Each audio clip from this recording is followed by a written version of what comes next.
आज के सभी न्यूज़पेपर्स में एक एडवर्टाइज आई है, सब टोपियां दिख रही है, लेकिन उसमें जो मुस्लिम स्कल कैप पहनते हैं उस स्कल कैप ही नहीं दिख रही है। ये जाहिरात का मतलब क्या है मैं नहीं समझा हूं। और फिर से वो उन्होंने एक रहेंगे तो सेफ रहेंगे ऐसा कहा है। मैं थोड़ा सा इस देश का इतिहास बताना चाहता हूं कि इस देश में सबको बंटवाया किसने? किसी को शूद्र बना दिया है, किसी को अति शूद्र बना दिया, उनको कहा तुम गांव में नहीं रह सकते, तुम गांव के बाहर रहो। फिर उनको पानी नहीं पीने दिया, अछूत करके उनको संबोधा गया। जब जानवर मर जाते थे गांव में तो जानवर उठाने का काम दिया जाता था, फिर उसी का मटन वो खाते थे। ऐसे तो हालात थे। जिनको आप कह रहे हैं अभी एक रहेंगे तो सेफ रहेंगे, कभी उनके बारे में सोचा है आपने? आप रिजर्वेशन उनके कैंसिल करने की बात कर रहे हैं, जो मुख्य धारा में आके उनको 70 साल भी नहीं हुए हैं। ये तो डॉक्टर बाबा साहब अम्बेडकर थे, वरना वो मुख्य धारा में भी नहीं आते थे। ये वर्ण व्यवस्था इस देश में किसने लाई? तो आप ये बटेंगे, आपने बंटवाया। जिसके नाम पे आपकी राजनीति चलती है आप लोगों ने बंटवाया। अति पिछड़ों को, यहाँ के ओबीसी को आपने बंटवाया। इसलिए ये देश में बंटने का काम आपने शुरू किया और काटने का भी काम आप ही नहीं शुरू किया, जो आपने गुजरात राइट्स में किया। आप खुद तब उस राज्य के मुख्यमंत्री थे। उस राज्य के मुख्यमंत्री होने के नाते आपने पुलिस को रोकने की भी कोशिश नहीं की, रोकने की कोशिश की। उनको बोला कि तुम जाओ मत। जब एहसान जाफरी को मारा गया तब उसकी बीवी ने 150 फोन किए थे, नहीं पहुंचे पुलिस। कभी उसकी जांच हुई गुजरात में? नहीं हुई। और एक प्रधानमंत्री जो पिछले 10 साल से प्रधानमंत्री है, वो कैसे बोल सकता है कि एक रहेंगे तो सेफ रहेंगे? यानी इसका दूसरा अर्थ है कि हम अनसेफ हैं। एक राज्य व्यवस्था में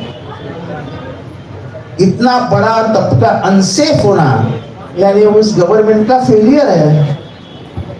तो हम मांग कर रहे हैं कि भाई तुम इस्तीफा दे दो।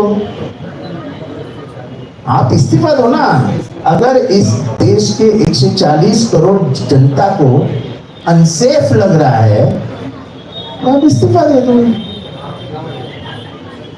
क्योंकि अब आज से पहले कभी ऐसे पंतप्रधान ने बयान नहीं दिया था,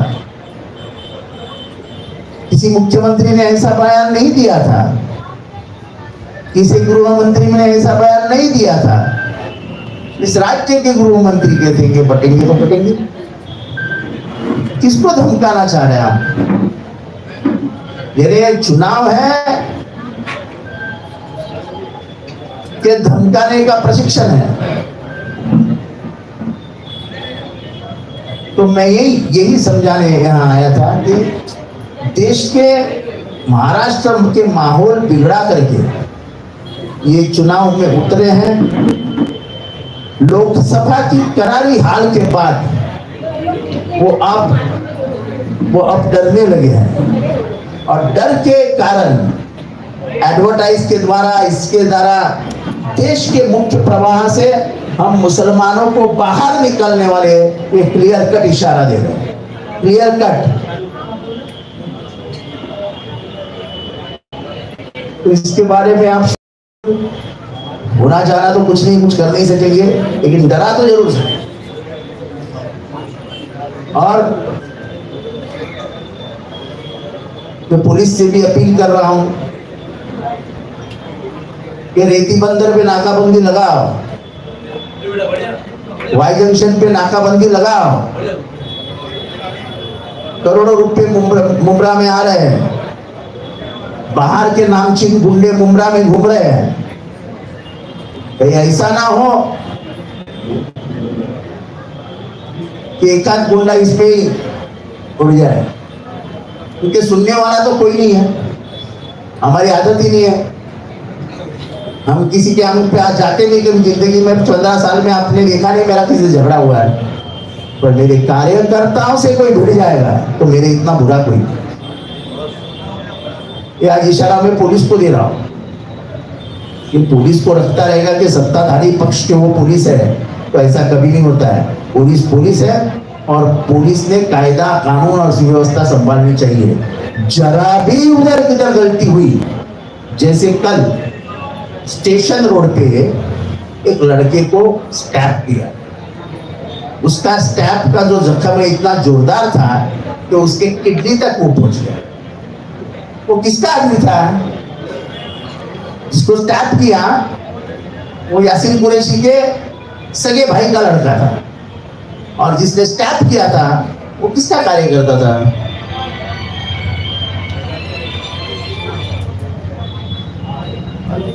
कौन गए थे पुलिस स्टेशन उसको मदद करने के लिए?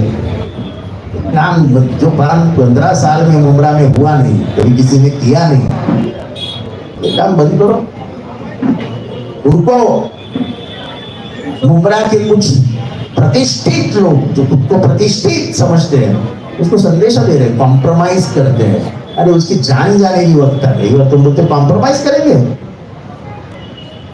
मेरे को यासीन कुरैशी ने नाम बताया है, पर मैं नाम नहीं बताऊंगा क्योंकि उस आदमी की उतनी पहुंच भी नहीं है। पर वो आदमी कितना बेशर्म होगा कि जो जाके हॉस्पिटल में सीरियस पड़ा है उसके बाप को जाके बोलता है कॉम्प्रोमाइज करो। शर्म नहीं है साले में? ये जो बढ़ रहा है गुनाहगारी का, ये पुलिस की वजह से बढ़ रहा है। पुलिस के यहाँ जाके लोगों की हिम्मत कैसे होती है 307 के गुनहगार को छोड़ दे तो बोलने की पुलिस के सामने जाके हिम्मत कैसे होती है? अगर ऐसा ही रहा तो हम मुंब्रा का एरिया बंद कर देंगे। सब व्यापारी भी मुझे मिलके गए हैं, अच्छे बड़े व्यापारियों ने कहा है कि यहाँ दहशत बढ़ा रहे हैं लोग। हमको जो आराम की जिंदगी थी अब आराम नहीं रहा है, हमको बुलाया जा रहा है। वो घबराने वालों में से नहीं है, वो उनको 60 70 साल हुए हैं। लेकिन ये माहौल खराब मत करो। चुनाव आज का है, कल चला जाएगा। पर अगर 2-3 मर्डर हो गए ना जो मुंब्रा में कभी नहीं हुए थे, तो मुंब्रा का नाम फिर से एक बार बदनाम कर दोगे। जो हमने सभी ने मिलकर मुंब्रा के आवाम में उसको सुधारने की कोशिश की। मौलाना अली हैदर असगरी साहब तशरीफ लाए हैं, हम उनका खैर मकदम करते हैं और कुछ वो अपने ख्यालात का इजहार आपके बीच में करेंगे। आई आज जब ये कहा जा रहा है कि हम कॉमन सिविल कोड लाएंगे, आज जब ये कहा जा रहा है कि हम मस्जिदें नहीं रहने देंगे, अजानें नहीं रहने देंगे, तो फिर मसला हमारी गैरत का आ गया। और अगर ऐसे में जो कलमा पढ़ के भी मुसलमान होकर के भी ऐसे लोगों का साथ दे रहा है या बीजेपी के साथ बिला वास्ता या बिल वास्ता किसी भी सूरत में अगर नजर आ रहा है, तो वो पार्टी किसी भी धर्म किसी भी समुदाय की नहीं रही। मेरा ताल्लुक शिया मजहब से है, लेकिन कभी मैंने अपने को शिया मजहब का मुकर्रिर नहीं समझा, मैंने आलमी इस्लाम का मुकर्रिर समझा। और यही वजह है कि आज मैं यहाँ सिर्फ शिया बन करके नहीं, शियत से बिलोंग करते हुए पूरे मिल्लत मुस्लिमा का तर्जुमान बन करके आया हूँ। महाराष्ट्र का इलेक्शन इस वक्त इस घड़ी में सबसे अहम बन गया है। मैं समझता हूँ पार्लियामेंट के इलेक्शन जो अभी गुजरे हैं वो इतने अहम नहीं थे जितना इस वक्त महाराष्ट्र का इलेक्शन अहम हो गया। और यहाँ पर जो ऐसे कद हैं डॉक्टर जितेंद्र अवार्ड जैसी सूरत में हमारी मुस्लिम क़यादतों के साथ साथ डॉक्टर जितेंद्र आव्हाड साहब के साथ मैं आज इसलिए आकर के बैठा हूं कि डॉक्टर जितेंद्र आव्हाड का ताल्लुक मुस्लिम समुदाय से नहीं है, उसके बावजूद भी मुस्लिम मसाइल से इतना ताल्लुक रहा कि कभी मुमरा के किसी भी मुस्लिम मसले से एक लम्हे के लिए वो काफिल नजर नहीं आए। और मैंने इस 20 वर्षों की जिंदगी में देखा कि चाहे वो जमात उलमा का कौमी यकजहती प्रोग्राम रहा हो, चाहे ऑल इंडिया मुस्लिम पर्सनल्लाह का दीन बचाओ दस्तूर बचाओ का प्रोग्राम रहा हो, चाहे कुद्स की रैली का प्रोग्राम रहा हो। अभी हमारे एक वकील साहब थे जो यहाँ टहल कर गए, उन्होंने कहा हमने गजा पर प्रोग्राम दिल्ली में किया, आप दिल्ली में करते हैं, लेकिन जितेंद्र आव्हाड साहब के जेरे सरपरस्ती गजा पे प्रोग्राम मुमरा में भी हुआ, वाई जंक्शन पर, जहां लाखों की तादाद में थे। इन्हें आज अगर मुस्लिम दुश्मन कहा जा रहा है तो मैं पूछना चाहता हूं कि फिर मुस्लिम दोस्त किसे थे? आपको इसका जवाब देना पड़ेगा। और यहां बैठे हुए मेरे तमाम आदरणीय मीडिया के लोग, इज्जत माब प्रिंट मीडिया और इलेक्ट्रॉनिक मीडिया के लोग, मैं आपसे भी एक बात कहूंगा कि यह हाथों में जो आपने अपने कैमरे उठाए हैं, यह कैमरा नहीं है, बल्कि मुल्क की तामीर का एक असलहा आप उठाए हुए हैं। इसलिए आपसे भी गुजारिश है कि हक का साथ देते हुए एक ऐसे उम्मीदवार की तरफ जिसके जीतने के राह में लोग जीतने के लिए मुमरा नहीं आए हैं, डॉक्टर जितेंद्र आव्हाड को हराने के लिए मुमरा आए। तो मैं उन्हें ये बता देना चाहता हूं कि अगर आप मुमरा से बाहर से चल करके यहाँ डॉक्टर जितेंद्र आव्हाड को हराने के लिए आए हैं, तो आने वाली 20 तारीख को हम तमाम मसलक के मुसलमान जितेंद्र आव्हाड के साथ खड़े होकर के ये बात बताएंगे कि हम ऐसी हर सांप्रदायिकता को हराने के लिए खड़े हुए हैं। और उस महाराष्ट्र के अंदर सबसे खूबसूरत चेहरा इत्तेहाद का, अमन का, शांति का अगर कोई है तो वो मुमरा की सरजमीन है। आज फिरका परस्त ताकतें सबसे ज्यादा जिससे खौफ महसूस कर रही हैं वो मुमरा की धरती है, क्योंकि मुमरा तमाम एक भारत जिसका सपना गांधी जी ने देखा था, जिसको साकार जवाहरलाल नेहरू ने किया और उनके साथ के लोगों ने किया, उस सपने को सजाए हुए आज डॉक्टर जितेंद्र आव्हाड उसी भारत के निर्माण में लगे हुए हैं। मैं एक और आखिरी बात, मैंने पहले भी कहा, शमीम भाई से भी कहा, और आप सारे पत्रकार जानते हैं कि मैं डंके की चोट पे गुफ्तगू करने वाला हूं। और जाहिर है कि अगर आव्हाड साहब ने अभी ये कहा है कि 2 जगह नाकाबंदी लगाई जाए, पैसे तकसीम हो रहे हैं, तो याद रखिएगा, पैसे लेकर के जो कौमें किसी के साथ खड़ी होती हैं वो पैसों के खत्म हो जाने के बाद बैठ जाती हैं। हम डॉक्टर जितेंद्र आव्हाड के साथ उनकी खिदमतों की बुनियाद पर खड़े हुए हैं कि जिन्होंने मुमरा को उस विकास की तरफ ले जाके अपने इस 15 बरस के दौर में पहुंचाया कि आपको यकीन करना पड़ेगा कि पहले मैं मुमरा आया करता था तो मालूम हुआ कि 6 घंटे ना आइएगा, यहाँ लाइट मुसलसल नहीं रहती, फला दिन ना आइएगा, आपको वजू करने का पानी नहीं मिलेगा। जो मुमरा पौड़ियों पे जी रहा था, डॉक्टर जितेंद्र आव्हाड साहब के आने के बाद आज एक रोड का जो मुमरा था, आज MM वैली की तरफ से जो विकास हुआ, उस इलाके को आप देखने जाएं और दूसरे इलाके को, वाई जंक्शन को देखें, रेती बंदर को देखें, ये रोशनियां, ये जगमगाता हुआ शहर जब आप पहाड़ों की बुलंदी से देखते हैं तो आज ये किसी और मुल्क का मंजर पेश करता है। और इसकी इस तामीर में डॉक्टर जितेंद्र आव्हाड साहब का बहुत बड़ा हाथ है। मैं एक बात, मैं पूरे मुमरा के जिम्मेदारों से, खासतौर पर उलमाए किराम से, सारे उलमा नहीं आते, लेकिन मैं तमाम पत्रकारों को यह बताना चाहता हूं, मैं कोई सियासी बात नहीं करता, मगर जब से इलेक्शन की तारीखों का ऐलान हुआ है, मैंने तमाम मसलकों के उलमा के दफ्तरों में बैठ पर और फोन कर करके ये पूछा है कि आप क्या कहना चाहते हैं, आपकी क्या राय है, तो सबने एक जबान होकर के कहा कि जब मौलाना सज्जाद नोमानी आज हिंदुस्तान गिर क़यादत निगाह रखे हुए अघाड़ी को जिताने की बात कर रही है, जितेंद्र आव्हाड साहब को जिताने की बात कर रही है, तो मैं आज प्रेस कॉन्फ्रेंस में आकर के अपने बुजुर्ग मौलाना सज्जाद नोमानी साहब की तायीद कर रहा हूँ, जमीयत उलमा की तायीद कर रहा हूँ, मुस्लिम पर्सनल्लाह की तायीद कर रहा हूँ, और इन तमाम चीजों की तायीद, इन तमाम इदारों और बड़े बड़े क़यादतों की तायीद अगर किसी को हासिल है तो वो जितेंद्र औहाड साहब हैं, जिन्हें 3 बार हमने आजमाया है। आज हम उस सेंसिटिव और उस हसास दौर से गुजर रहे हैं जहां कोई कितना अच्छा बन के क्यों ना आ जाए, लेकिन किसी नए को हम आजमाने की पोजीशन में नहीं है, बल्कि जो हमारा आजमाया हुआ है हम उसी को दोबारा रिपीट करेंगे, ताकि मुमरा के अंदर सांप्रदायिकता का नंगा नाच ना हो सके। जो मुख्तलिफ मौकों पर किया गया, वो रैलियां कि जो शहर के बाहर गुजारी जाती थी, जिनका यहाँ कोई काम नहीं होता था, उन्होंने यहाँ रह करके इस तरह की कोशिशें की हैं। अक्सर डॉक्टर जितेंद्र औहाड साहब पर मुस्लिम दुश्मनी के जो इल्जामात लगाए गए, उस सिलसिले में ये कहना चाहता हूँ कि ये जब भी बोले हैं तो फकत मुमरा के लिए नहीं बोले हैं, बल्कि हिंदुस्तान पर पूरे मुस्लिमों के मसाइल पर बोले हैं, जो इस बात की दलील है कि मुमरा की सरजमीन फकत एक इलाके की सरजमीन नहीं है, बल्कि पूरे भारत की सरजमीन है। एक आखिरी बात कि मुमरा में जितने टीचर्स हैं, असातिज़ा हैं, स्कूल्स हैं, मदरसे हैं, आज इन्हें मदरसे भी अच्छे नहीं लगते।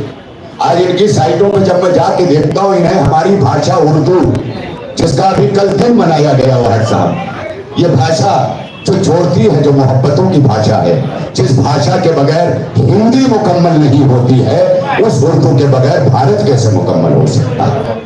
मगर उस जबान की दुश्मनी जानते हैं किस तरह की गई। उद्धव बाला साहब ठाकरे गुट का एक उम्मीदवार, उनकी पार्टी का, जो महाविकास अघाड़ी का उम्मीदवार है इंदौसी में, उसने मुसलमानों की अक्सरियत देखकर एक हैंडबिल, एक अपील की हैंडबिल उर्दू में निकाली, तो उसको लेकर के इन फिरका परस्त पार्टियों की साइटों पर जिस तरह से बातें आई हैं कि जैसे उर्दू में हैंडबिल निकाल करके उसने कोई देशद्रोह का काम किया है, इस तरह की भाषाओं का इस्तेमाल हो रहा है। तो याद रखिएगा कि चाहे मदरसे हों, चाहे स्कूल हों, चाहे इदारे हों, मैं हर तरफ के जिम्मेदारों को, उसमें ये मीडिया भी बहुत बड़ी जिम्मेदार है समाज की, याद रखिएगा, अगर आपने समाज को मजबूत करके और समाजी सियासत नहीं खड़ी की तो फिर समाज सियासी हो जाएगा, और जब समाज सियासी हो जाएगा तो सांप्रदायिकता समाज को चलाएगी, और जब सांप्रदायिकता समाज को चलाएगी तो उसमें नफरतें पैदा होंगी, नफरतों की खेतियां होंगी, नफरतों के फल उगेंगे। और याद रखिए, ये फकत सिर्फ 2024 का इलेक्शन नहीं है, बल्कि मुल्क के मुस्तकबिल और मुल्क के संविधान के मुस्तकबिल का इलेक्शन है। एक तरफ बीजेपी जैसी पार्टी है जो जीतने के लिए किसी भी हद तक जा सकती है। अभी औहाड साहब ने जब कहा ये कि वो कह रहे हैं एक रहो, एक हो जाओ, मैं कहता हूं ये कोई बुरी बात नहीं है, ये तो मैं मुसलमानों से भी कहता हूं एक रहो, हिंदू भाइयों को भी एक रहना चाहिए, आप भी हिंदू भाइयों में से हैं। कुछ लोग यहाँ मुझे कहते हुए मिले, औहाड साहब वहां जाते हैं, कलवा जाते हैं तो हिंदू हो जाते हैं। मैंने कहा हिंदू हो नहीं जाते हैं, वो हिंदू हैं, कलवा में वो हिंदू हैं, लेकिन जब यहाँ आते हैं तो वो मुसलमान नहीं बनते, बल्कि हिंदू रह करके मुसलमानों की तारीफ करते हैं, मुसलमानों का विकास करते हैं, मुसलमानों के मसाइल सुनते हैं, और यही उनका सबसे बड़ा उनकी अदा है, यही उनकी खिदमतों का सिला है, जो मुमरा के अवाम को, उलमा को, इदारों को, जिम्मेदारों को ये बताना पड़ेगा कि मुमरा फकत वो नहीं है कि जो रोडों पे बसता है, मुमरा वो है कि जो घरों में बैठकर शरीफ बच्चे पैदा करके आगे बढ़ाता है। और याद रखिएगा कि मैं ये जरूर कहूंगा कि अभी मुल्क के वजीर आजम ने, वो आए हमारे औहाड साहब से कुछ सबक लें, उन्हें चाहिए कि वो सीखें। अभी झारखंड में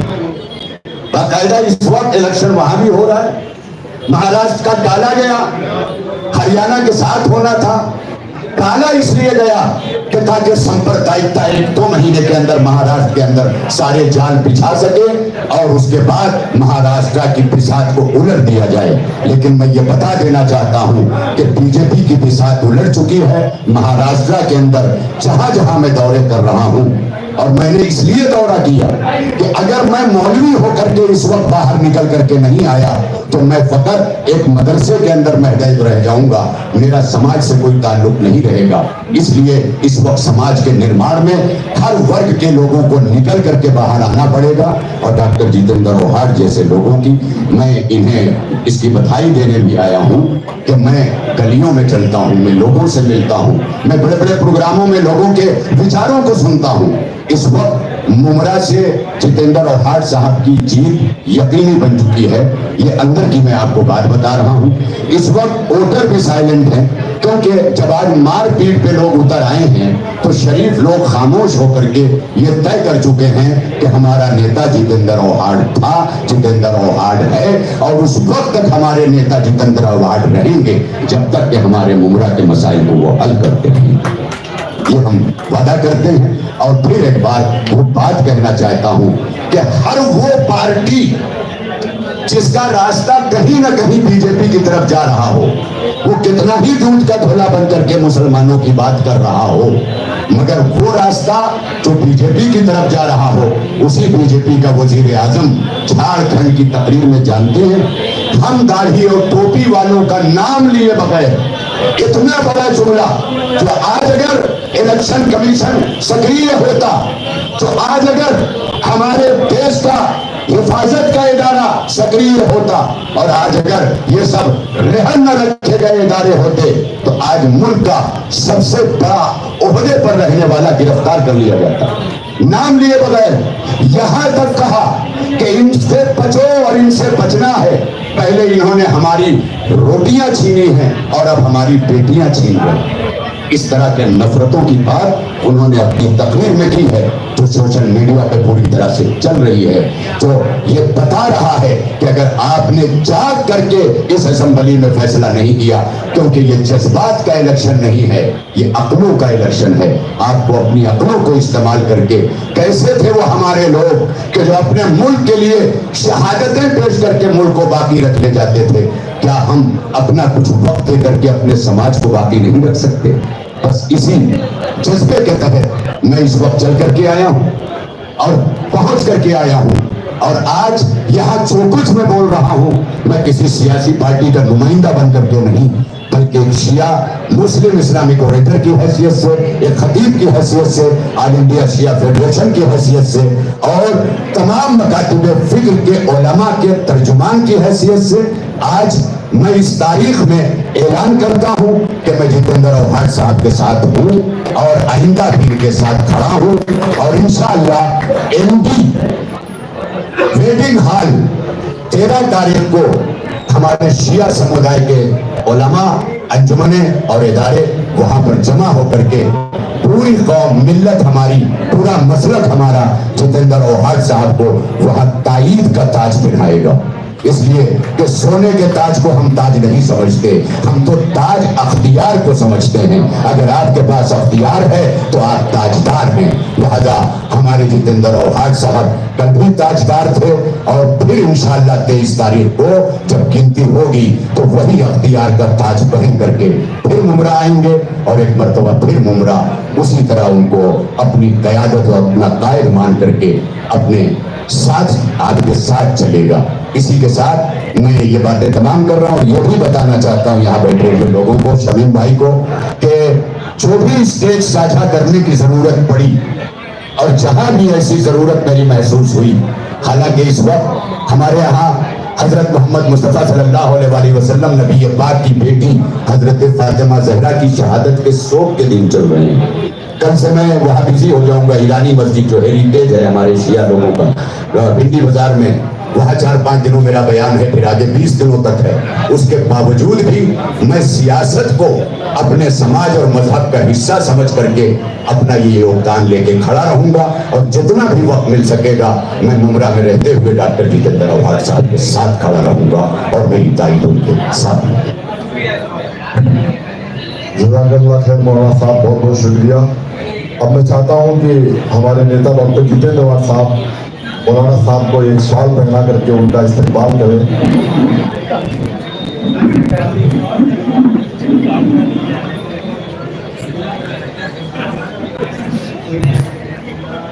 मौलाना साहब का बहुत बहुत हम लोग शुक्रिया अदा करते हैं उनकी मोहब्बतों के लिए, उनकी दुआओं के लिए।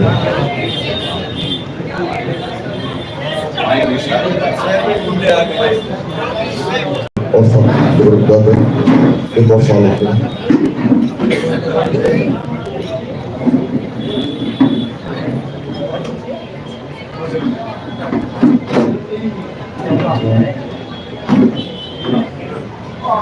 आरिफ भाई का डॉक्टर जितेंद्र साहब आज राष्ट्रवादी कांग्रेस